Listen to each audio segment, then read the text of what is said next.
یہ کہہ رہے ہیں کسی نے یہ کہا کہ بخاری شریف میں سانگ میوزک کو حلال قرار دیا ہے. ایسا نہیں ہے. بخاری میں جو غنا کا لفظ ہے نا، تغنی کا اطلاق گانے پر بھی ہوتا ہے اور کسی بھی چیز کو ترنم سے پڑھنے پر بھی ہوتا ہے. اس کی سب سے بڑی دلیل یہ ہے کہ حدیث میں آتا ہے، کسی اسکالر نے یہ کہا ہے کہ بخاری میں گانے کو جائز قرار دیا ہے. تو میں بتا رہا ہوں گانے کا لفظ بخاری میں نہیں ہے. غنا تغنی کا لفظ ہے، غین یون نون یا. تو تغنی گانے کو بھی کہتے ہیں، مغنیہ کہتے ہیں گانے والی کو، اور ترنم سے کسی چیز کے پڑھنے کو بھی تغنی کہتے ہیں. خوبصورت آواز میں پڑھنے کو بھی تغنی کہتے ہیں.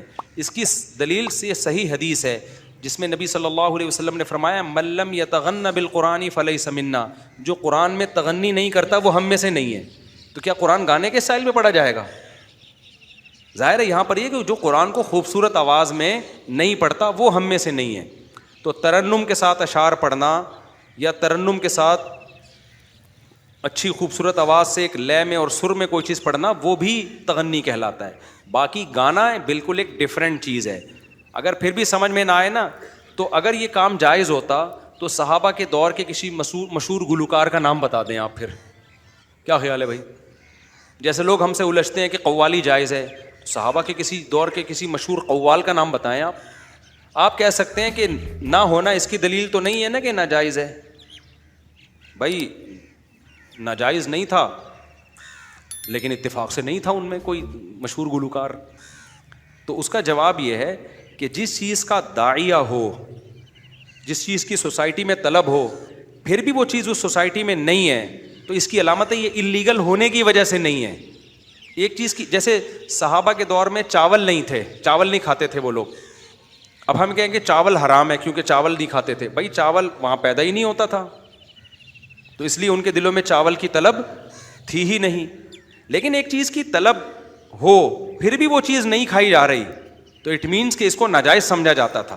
موسیقی ایک ایسی چیز ہے کہ ہر سوسائٹی میں اس کی طلب ہوتی ہے، تبھی دنیا کے ہر سوسائٹی میں ہمیشہ سے گلوکار بھی رہے ہیں، گانے بجانے کے آلات بھی رہے ہیں، گانے بجانے والے لوگ بھی رہے ہیں.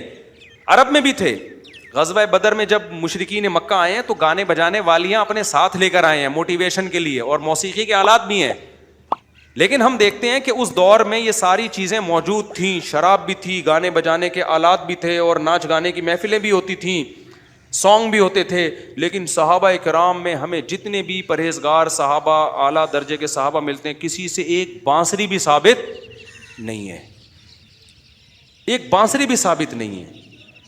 تو یہ سب اس بات کی علامت ہے کہ اگر یہ جائز ہوتا تو یہ چیز صحابہ میں ہوتی.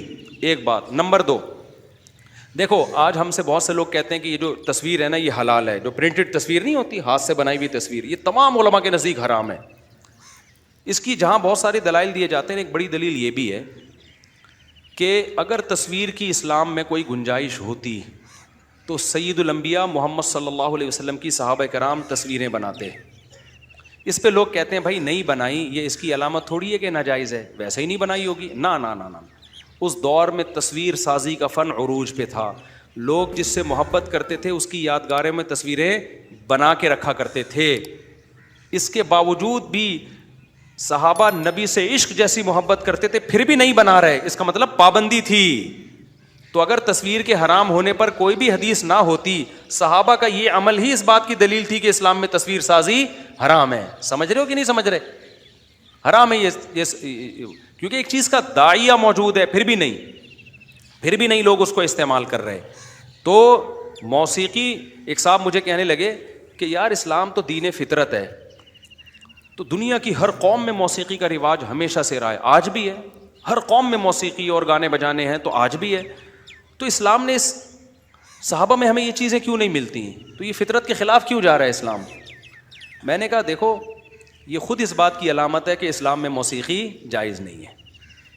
اگر جائز ہوتی تو ساری دنیا میں تھی، صحابہ میں نہیں تھی.